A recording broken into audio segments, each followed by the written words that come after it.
اهلا بيكم في فيديو جديد مع الوها. في الفيديو ده هنتكلم عن ازاي تقدر تعمل اوردر من على ويب سايت الوها.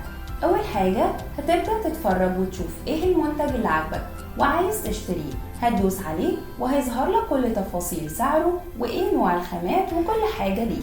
وليكن مثلا المنتج ده، هتدوس عليه وهتدخل على الصفحه الخاصه بالمنتج، ومن خلالها هتقدر تشوف كل حاجه خاصه بالمنتج من حيث اسمه، سعره، الألوان، كل التفاصيل.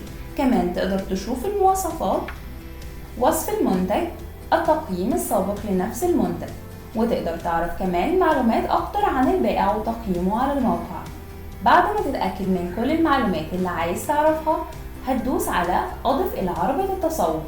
هيظهر لك رسالة تم الإضافة في السلة بنجاح.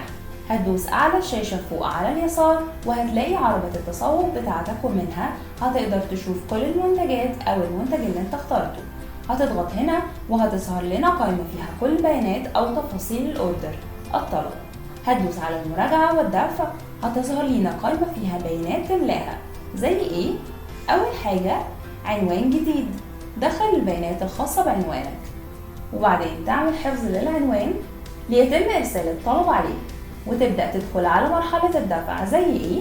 طريقة الدفع الأنسب ليك، وتدوس على اللي عايز تدفعه بيه، وبعدين هتدوس على إتمام الطلب. مجرد ما تعمل ده هتلاقي رسالة جاتلك على موبايلك أو إيميلك فيها تفاصيل الأوردر بتاعك وكود الأوردر. وبكده يكون الفيديو بتاعنا خلص.